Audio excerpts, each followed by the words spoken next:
Welcome guys, and today I'm going to show you how I can fix Rust stuck on Loading Bootstrap system. So it is pretty simple and easy to do.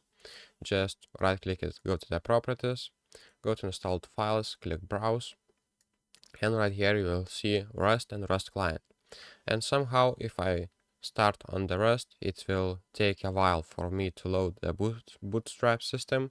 But if I take Rust client and click on properties, go to compatibility and check this, run this program as administrator, and if I run Rust client, it will load me way faster than Rust. So just try it out.